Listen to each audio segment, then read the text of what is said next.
Well, we're getting ready for the 2023 growing season, and I've got some work I'm doing on the garden. Let me turn the camera around.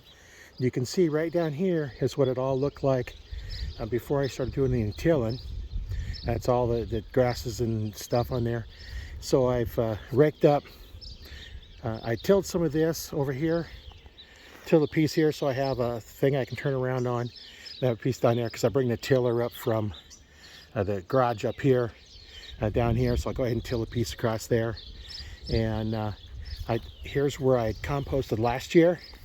So I took most everything off of there that hadn't decomposed, and I started a new pile right over here. I put that piece of cardboard on there to help keep it from blowing around a little bit.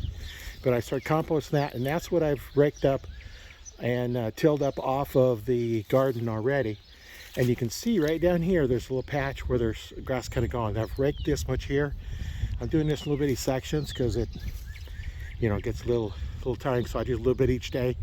And this, I haven't raked this yet over here because, I'm not going to till that today probably anyway. But I'll go ahead and till this up over here. And then I've already tilled the back garden that's actually on the other property, because we own this house here as well as next door. That's where her son's living. So I've tilled this up over here already. So that's all tilled ready. I can rake it out and decide what to plant in there. Haven't quite decided what I'm going to plant there. And then over here on the raised beds, I haven't really cleaned them out yet. Let me show you what's going on over here.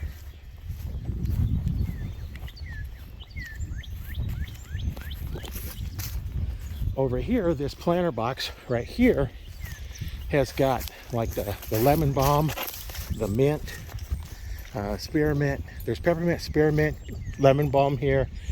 And then there's Greek oregano, chives, and thyme in here. There's the asparagus patch. So I need to get all that cleared out so we can see when the asparagus starts coming up. And like last year, I missed most of it because it started coming up, and the next thing I know, I missed the weekend, it was all gone. So I need to get to that a little quicker. Here's our cat come out to say hi. He likes being outside. So that's what we got going on. I will get back once we get a little bit earlier, or a little bit later, and what we've got going on. But that's what we have. And that's going to be our garden from the other angle right here. So that's a little bit update how we're starting our garden this year. Just a little note about tillers. Some tillers you can adjust the depth. This one here, you can adjust it clear down to 12-inch deep. And what that does, there's a pin down here that rides on the ground that keeps it from going real deep. So you can see when you till with a light till, this is just a light one, I'm not getting a lot of depth on here.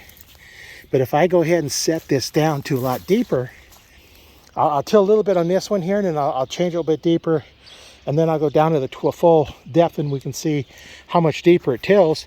And that's why you don't want to start off, because what happens when you're tilling is if you're going too deep, you end up having to pick it up, drop it down, pick it up a little bit, move it forward, you lift, move forward, drop down, and that's a lot of extra work.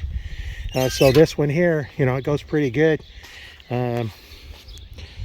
This one starts up really nice. So let me show you a little bit how this one goes. Look for the noise. As it's tilling, you can see it wants to move along pretty good by itself. I'm able to move it with my own hand and till. So it goes along pretty good that way. And now I'm going to go ahead and stop it. And then I'm going to take this pin. I'm going to pull this pin.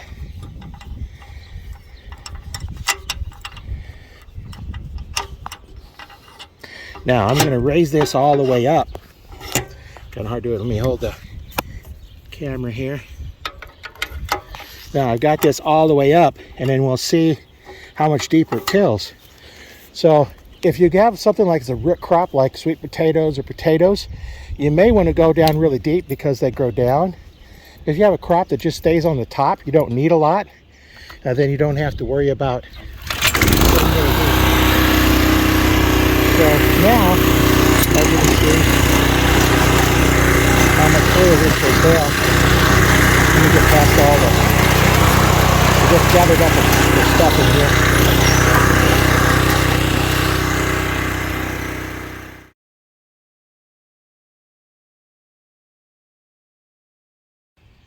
Now here's one of the problems when you have, grasses and stuff where you're tilling, is it wraps around the tines as well as around the axles. You can probably see the axles up in here, right down here.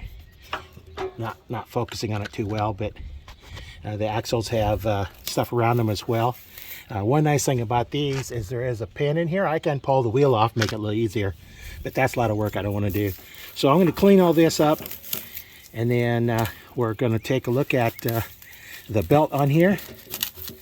They're fairly easy to take off. You just kind of wrap them around, because they're wrapped around one way. You can just kind of unwrap them, so they go pretty good that way. So let me get back once I start tearing this apart.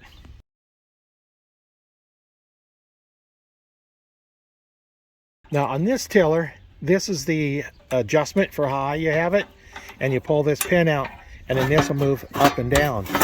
So let me go ahead and show you what this does. As you're moving that up and down, this piece moves up and down. So the further down you have it, the shallower it's going to be digging or tilling. You can see right here, with this down, it's going to ride right about here, and it's going to be just barely skimmed, so you can go clear up into here, which is basically the full depth up to the axles.